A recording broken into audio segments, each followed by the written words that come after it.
What's been the biggest surprise 10 days in terms of the way we've worked or what you've seen in the piece that you hadn't before you started? Gee.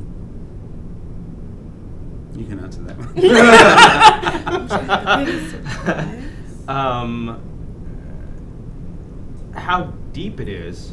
I guess the thing that I find most fascinating about this piece, now that the way that we've been sort of re-examining it, is that how smart Dale Wasserman was for not writing Don Quixote the musical. And so that has been something that I've been discovering, because we were talking about the fact that the prison is on stage the entire time. And so the idea of this man, Miguel Cervantes, who he writes, this character he writes of a man who has sort of failed at every step along the way, but he's been saving this one last great golden ticket under his arm and is trying to release it to the world, and the forces that are trying to hold him back, whether they're internal or external. It's been interesting to sort of discover that in the play, and not just Don Quixote the musical. You know what I mean? It's called Man of La Mancha for a reason.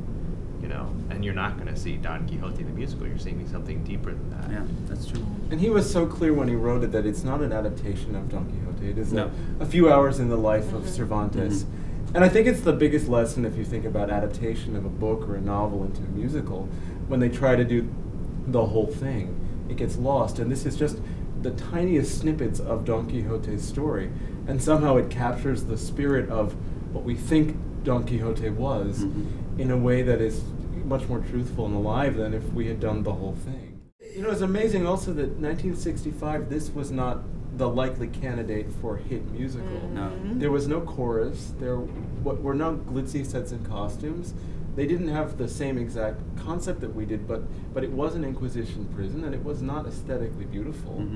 And it's an unusual musical about a woman who seems very hard to like, and a writer at the end of his life, and there is no true romantic subplot in it. No. And it is about how they all change, and it's about the big themes of life and death and reality and poetry and what belief. If anything, that's the romance of it. That this one man comes and changes people's attitudes to life and to living. I think that's fantastic too in this piece. It's be thine own to thine To own self be true for an hour and 45 minutes. Yeah.